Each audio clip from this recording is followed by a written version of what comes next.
तो क्या होता है latent heat? Imagine an object. किसी ऑब्जेक्ट को हम लोग हीट एनर्जी देते हैं बट उसका टेम्परेचर चेंज नहीं होता है, तो जब जो हीट देते हैं हम लोग उसे बोलते हैं लेटेंट हीट। ऐसा दो केस में हो सकता है। सबसे पहले वाला केस आइस, आइस जैसे ये आइस है, ठीक है, ice is at 0 degree Celsius. इसको गर्म करते तो क्या होगा, आइस और पानी दोनों बनेंगे, आइस भी होगा, थोड़ा बहुत वाटर भी बनेगा। ओके, तो आइस का टेम्परेचर 0 ही रहेगा और वाटर का टेम्परेचर भी 0 ही रहेगा। ओके, जब तक पूरा आइस पिघल ना जाए ये टेम्परेचर वही रहेगा 0 0। Okay, similarly water at 100 degree Celsius, इसको हम लोग अगर बॉईल करते तो उसका टेम्परेचर 100 ही रहेगा, 100 से ज्यादा वाटर का टेम्परेचर हो नहीं सकता है। और यहाँ पे जो स्टीम बनेगी, स्टीम का टेम्परेचर इंक्रीज हो सकता है। So there are two cases, ऐसे दो केसेस है लेटेंट हीट के लिए, और ये दोनों केस के बारे में अभी हम लोग देखेंगे। तो लेटेंट हीट का कुछ डेफिनेशन तो लिखना पड़ेगा। Latent heat, latent heat is defined as, इसका डेफिनेशन क्या है, heat required, heat required to raise, sorry, to change the state of matter.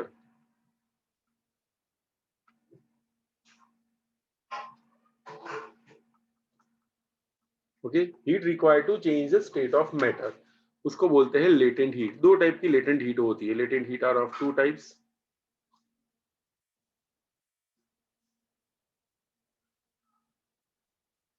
Latent heat are of two types.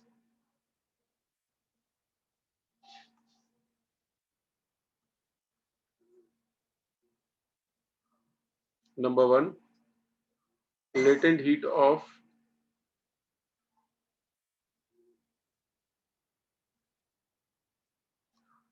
Vaporisation, या फिर पहले ये लिख देते latent heat of fusion,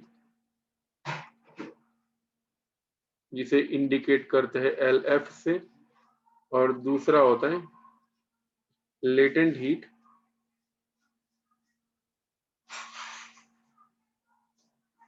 of vaporisation,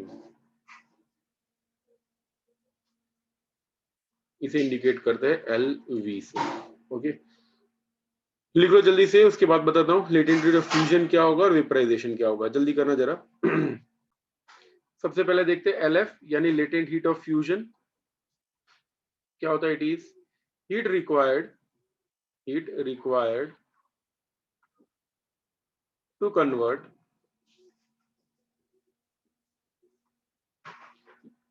ice having unit mass to water।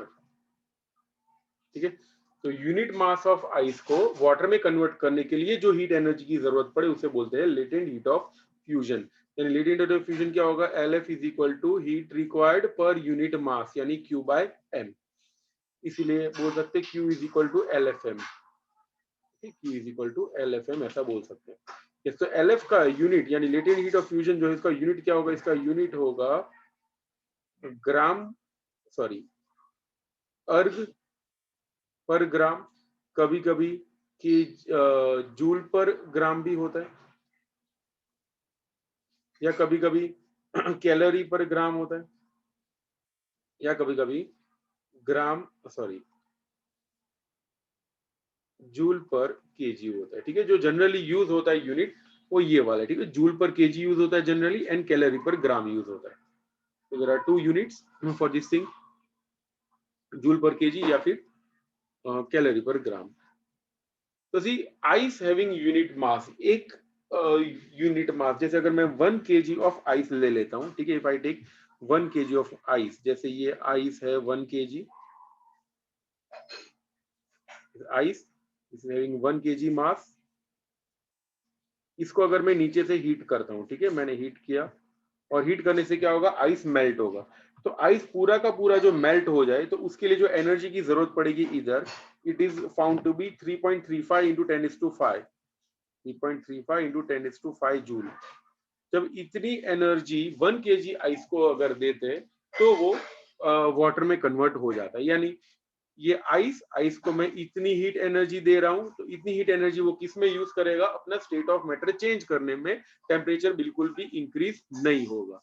so that's why this heat is said to be latent heat of fusion.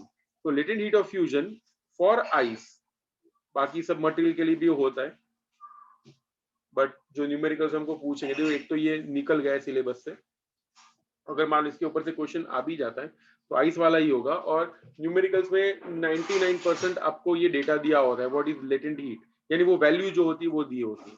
Latent heat of fusion for ice is 3.35 into 10⁵ joule per KG.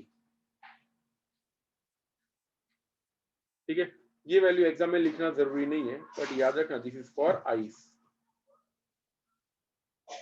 ठीक है, छापो जल्दी से ये, then raise your hand.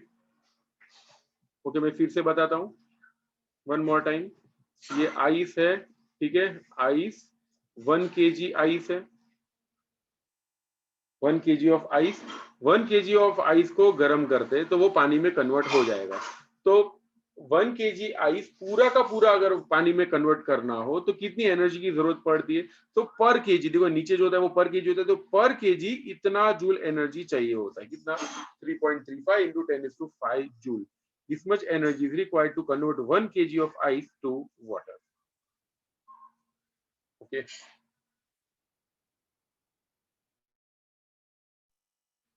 तो dimensional formula इसका होगा DF, यानी ये LF का या L का ही बोल देते generalise, it is L2T-2।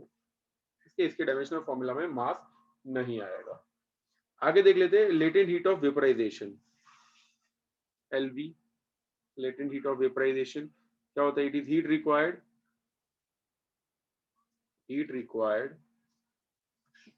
To convert unit mass of water to steam. ठीक है, 1 kg ऑफ वाटर को स्टीम में कन्वर्ट करना हो, या फिर 1 ग्राम ऑफ वाटर को कन्वर्ट करना हो, तो जो हीट की जरूरत पड़ती है उसे बोलते हैं लेटेंट हीट ऑफ वेपराइजेशन। ठीक है, तो क्या होगा, LV is equal to heat required per unit mass, यानी LV is equal to Q/M। इसका भी यूनिट वही होगा, its unit is joule per KG या फिर कैलोरी पर ग्राम। अगर हम लोग बात करते हैं latent heat of vaporisation for, यानी अगर वाटर है, दिस इज सपोज वाटर, यहाँ वैसे वाटर है 1 kg of water, 1 kg of water को नीचे से हीट करते हैं, नीचे से हीट कर दिया।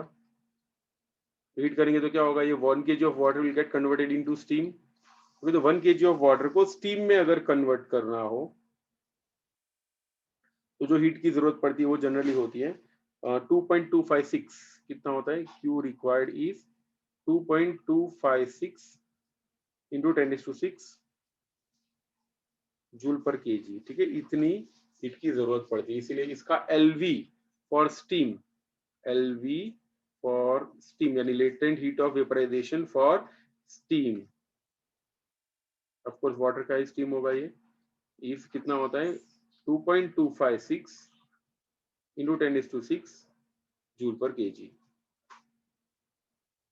ये मैंने पर केजी में लिखा हुआ, तो यहाँ पे इतने जूल की जरूरत पड़ेगी, ऐसा लिखेंगे। ठीक है, तो पर केजी जो हीट की जरूरत पड़ती है इट विल बी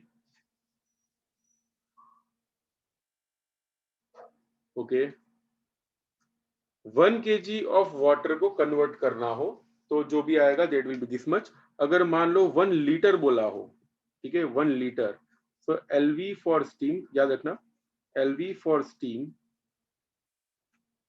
सिर्फ ये वाटर के लिए ही हो सकता है।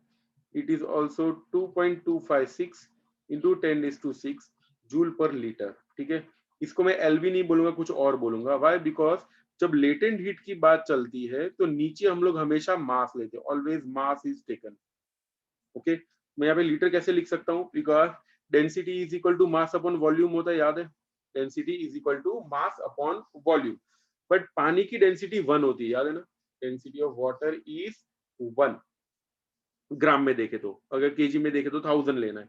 ओके, तो इन दैट केस अगर जूल जूल पर ये 1000 लीटर आएगा, ये केजी नहीं बट केजी चलेगा, बिकॉज 1 केजी 1 लीटर के बराबर होता है, तो चलेगा। We can write litre. Okay, so we can write that way. Water की डेंसिटी 1 है, तो that's why we can write 1 litre of water is equal to 1 KG of water. Okay, 1 litre is equal to 1 KG होता है। तो ऐसा लिखना मत कभी भी पर लीटर, बट दिमाग में रखना कि लीटर के लिए 1 लीटर ऑफ वाटर हो या 1 केजी ऑफ वाटर हो, दोनों एक ही होता है। ओके, तो अगर 1 लीटर की पानी की बोतल में आप लोग पानी भर देते हो, then it is equal to 1 KG of water. But अगर उसी बोतल में आप लोग कुछ और भरते हो, लाइक घी भर देते हो 1 लीटर के पानी में, तो वो उसका वेट जो है वो अलग होगा। ठीक है, ठीक है, तो जैसे लिख लो, देन रेज योर हैंड। तो चलो, एक्चुअली होता क्या है, when we heat any substance, तो कभी कभी स्पेसिफिक हीट यूज करनी पड़ती है और कभी कभी लेटेंट हीट यूज करनी पड़ती है। तो कब यूज करना है वो देख लेते हैं। Imagine this is suppose ice.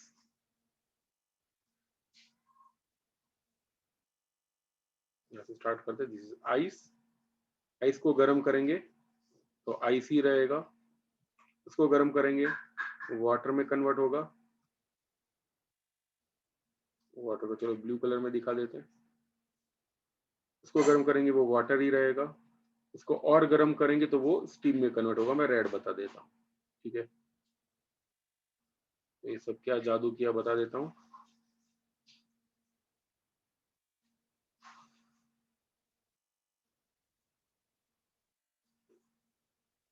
मैं आइस का कलर चेंज कर देता हूँ, आइस येलो बता देते हैं,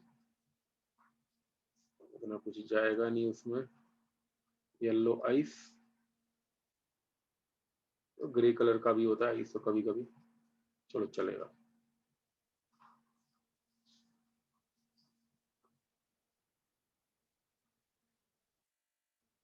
तो देखो होता ही है, when ice is at -10 degree Celsius. ठीक है, this is ice eight -10 degree Celsius. इसको जब हीट देंगे तो वो पहले आइस में ही रहेगा, और कितने टेम्परेचर तक? 0 डिग्री तक। ठीक है, तो आइस को गर्म करने से सबसे पहले आइस का टेम्परेचर इंक्रीज होता है। हाँ, अगर पहले से ही 0 डिग्री सेल्सियस होता तो कुछ और बात होती, but initially its temperature is below 0 degree Celsius, इसलिए ये ऐसा हो गया। ओके, हम लोगों ने एनर्जी दी, हीट एनर्जी दी, तो वो आइस में कन्वर्ट हुआ। आइस को अगर हम लोग गर्म कर दें तो वो कन्वर्ट होगा वाटर में। ठीक है, ice will get converted into water. Water को गर्म करते हैं तो वो वाटर ही रहेगा till it reaches 100 degree Celsius. 100 degree Celsius पे अगर वाटर को हीट करते तो वाटर स्टीम में कन्वर्ट हो जाएगा। ओके, फिर स्टीम को भी गर्म कर सकते, बट वो हमको नहीं करना है, ये भी सिलेबस से अभी निकल चुका है। ये क्यों, किसमें कन्वर्ट होगा? ये वाटर के अंदर। अब वो वाटर का टेम्परेचर रहेगा 0 डिग्री सेल्सियस। इस 0 डिग्री सेल्सियस वाले वाटर को हीट करेंगे तो वो वाटर रहेगा, बहुत हीट करने के बाद it can reach up to 100 degree Celsius.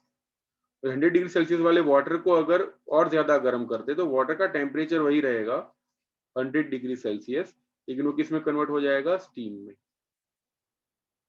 फिर स्टीम का टेम्परेचर बढ़ाना हो तो बढ़ सकता है।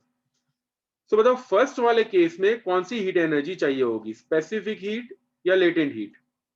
बोलो, फर्स्ट केस Q1 अगर मैं मान लीजिए Q1 बोल देते हैं, Q1 कौन सी हीट होगी, लेटेंट हीट या स्पेसिफिक हीट? बोलो जल्दी से, सिर्फ एक दो आंसर मिले, एक सही एक गलत मिला है। चलो बताओ जल्दी से, दिव्य करेक्ट आंसर है। Vedanshi correct answer.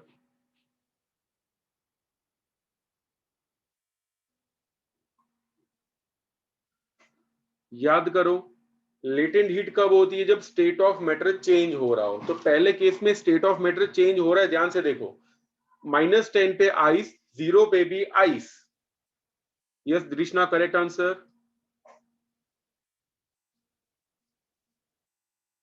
आदरे करेक्ट आंसर। आनल करेक्ट आंसर।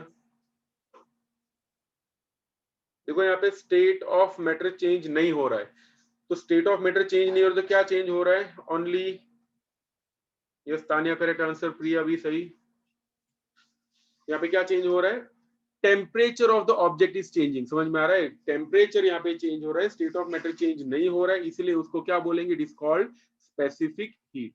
ओके, तो Q1 क्या होगा? Q1 is specific heat. Q1 का फॉर्मूला क्या होगा? mc delta T. mc delta T, यहाँ पे c जो भी होगा वो आइस के लिए होगा, इसलिए मैं यहाँ पे लिखूंगा Q1 is equal to mc ice delta T. यहाँ पे टेम्परेचर चेंज हो रहा है। ओके चलो आगे। आइस से वाटर कन्वर्ट हो रहा है, अगर मैं Q2 amount of heat energy दे रहा हूं, कौन सी हीट एनर्जी होगी? लेटेंट या स्पेसिफिक? एल या एस लिख के बताओ, अगर पूरा नहीं लिखना है तो। आइस से वाटर, अब सबके एक साथ सही आंसर आ रहे हैं। वनीशा, दिव्य, कृष्णा, मुस्कान, तान्या, आद्रय, वेदांशी, आनल, प्रिया, ओके, किसी का भी रॉन्ग नहीं है। रिदम ऑल्सो करेक्ट, प्रिया ऑल्सो करेक्ट, सबके आंसर सही है। अभी क्या हो, कौन सी एनर्जी होगी? It will be latent heat. Why? Because state of matter यहाँ पे चेंज हो रहा है, इसलिए यहाँ पे लिखेंगे Q2 इज इक्वल टू, बताओ LFM लिखेंगे या LVM लिखेंगे? एफ या वी? एफ या वी, क्या आएगा दोनों में से? Latent heat of fusion, yes अंश, अंश Gupta, okay, Muskan, Muskan, रिश्ना, Anal, Divya, Vanisha correct answer. It will be latent heat of fusion, LFM लिखेंगे। वापस से वाटर से वाटर, अब क्या होगा? इफ इट इज Q3 तो Q3 वाली होगी, देखो यहाँ पे, अब मैं नहीं पूछूंगा, अभी डायरेक्टली लिख रहा हूँ। It will be MC delta T, यहाँ पे जो भी होगा it will be specific heat of water, और यहाँ पे जो वापस हीट एनर्जी होगी that will be Q4 is equal to LVM। We क्यों लिख रहा हूँ? बिकॉज यहाँ पे स्टीम में कन्वर्ट हो रहा है, नहीं वो वेपर में कन्वर्ट हो रहा है, ठीक है, इसलिए यहाँ पे लिखेंगे LV। ठीक है, LV indicates that it is getting converted into vapour. तो if you draw the graph, अगर हम लोग ग्राफ ड्रॉ कर दे, मैं क्यों ग्राफ ड्रॉ करके दिखाऊं, अगर ऑलरेडी ड्रॉ किया हुआ है, रुको एक मिनट बताता हूँ। ओके, तो हम लोगों ने स्टार्ट किया था -10 डिग्री सेल्सियस पे, तो वहां पे स्टेट ऑफ मैटर के साथ इट वाज सॉलिड। उसके बाद क्या हो रहा है देखो, अगर सॉलिड है तो इन दैट केस ग्राफ ऐसे स्ट्रेट जा रहा है, स्ट्रेट जा रहा है, उसका मीनिंग क्या होगा? कि भाई टेम्परेचर भी इंक्रीज हो रहा है और हीट एनर्जी दे रहा है, तो टेम्परेचर भी इंक्रीज हो रहा है। बट फॉर दिस स्टेज देखो फेज चेंज दिख रहा है ना, फेज चेंज का मीनिंग क्या होगा? ये वाला जो पोर्शन दिख रहा है इसका मीनिंग है फेज चेंज। फेज चेंज का मीनिंग क्या होगा? स्टेट ऑफ मैटर जो है वो चेंज होगा। अगर स्टेट ऑफ मैटर चेंज हो रहा है तो कहां से कहां कन्वर्ट होगा? देखो यहाँ पे मेल्टिंग पॉइंट लिखा हुआ है, मेल्टिंग का मीनिंग क्या होगा? Ice will melt into water, उसके बाद वो आ जाता है लिक्विड फेज में। ओके, यानी लिक्विड स्टेट ऑफ मैटर में, यानी फिर उसके बाद अगर हीट एनर्जी देंगे तो इट विल इंक्रीज, और इंक्रीज होने के बाद कब तक इंक्रीज होगा? इट रीचेस बॉइलिंग पॉइंट, और बॉइलिंग पॉइंट पे आने के बाद कितना भी हीट करो उसका फेज चेंज, सॉरी जो स्टेट ऑफ मैटर है वही चेंज होगा, टेम्परेचर इंक्रीज नहीं होगा। उसके बाद ये गैस का टेम्परेचर इंक्रीज हो सकता है। सो अगर इक्वेशंस लिख दे आप लोगों ने जो Q1 Q2 Q3 लिखा हुआ है, तो अगर इसको एक साथ को रिलेट करें तो यहाँ पे Q1 Q2 Q3 ऐसे लिख सकते हैं। दिस विल बी Q1, ये जो है फेज ये Q2 होगा, ये वाला होगा Q3 एंड ये वाला होगा Q4। ये Q5 भी हो सकता है करना हो तो टेम्परेचर इंक्रीज करके। ओके, सो आप लोगों के पास टेक्स्ट बुक हो तो टेक्स्ट बुक में से करेक्शन कर दो, या फिर पूरा ग्राफ फिर से ड्रॉ करके लिख लो, जो भी करना हो जल्दी करना है। Then raise your hand.